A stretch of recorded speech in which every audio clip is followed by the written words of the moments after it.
Wole Soyinka is known the world over as a playwright, poet, and political activist. But beneath every line of his drama, every protest, every poem, pulses the mind of a philosopher. One rooted not in the academies of Athens or Heidelberg, but in the sacred groves of Yoruba land. His philosophy does not begin with doubt, but with dialogue, with ancestors, with deities, with the earth itself. It is a philosophy forged in rhythm, ritual, and resistance. From the outset, Soyinka rejected the colonial fiction that Africa had no philosophy.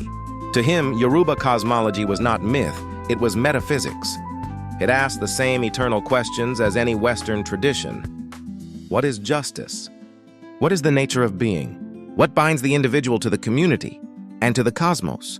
But it answered them through different modes, through proverbs, through masquerade, through the sacred ambiguity of Esu, the divine trickster who guards the crossroads of choice.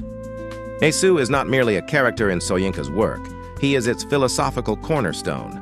In a world obsessed with binaries, good versus evil, truth versus falsehood, Yoruba thought, as Soyinka reads it, insists on complexity. Esu is neither devil nor angel. He is the necessary tension, the force that disrupts false harmony to reveal deeper truths. Soyinka's entire dramatic method mirrors this. His plays thrive on collision, on the unresolved, on the moment when certainty shatters. That is not chaos, it is philosophical clarity. For only in uncertainty can moral responsibility awaken. His concept of metaphysical responsibility, a term he coined, flows directly from this worldview. In Death and the King's Horseman, Ellison's failure is not just personal, it ruptures the cosmic order. The living, the dead, and the unborn are bound in a covenant. To neglect one's duty is to unmake reality itself. This is not superstition. It is a profound ethical framework, that human action echoes in dimensions beyond the visible, and that integrity is owed not only to society, but to time itself. Imprisoned in 1967, Soyinka did not retreat into despair. He turned inward, to memory, to myth, to Ogun, the Orisha of iron, war, and creation. In his cell, Ogun became more than a deity. He became a philosophical symbol of the artist's dual vocation, to destroy falsehood and forge truth. Soyinka's prison writings, especially The Man Dies, are not just memoirs. They are meditations on consciousness under erasure, on the resilience of self when the state seeks to annihilate it. Here, Yoruba ontology meets existential defiance. I am because my ancestors willed it, and no jail can unwill that. Unlike philosophers who separate thought from action, Soyinka insists that philosophy must bleed. His is a philosophy of Iwa Pele, gentle character, but also of Ogun, necessary force.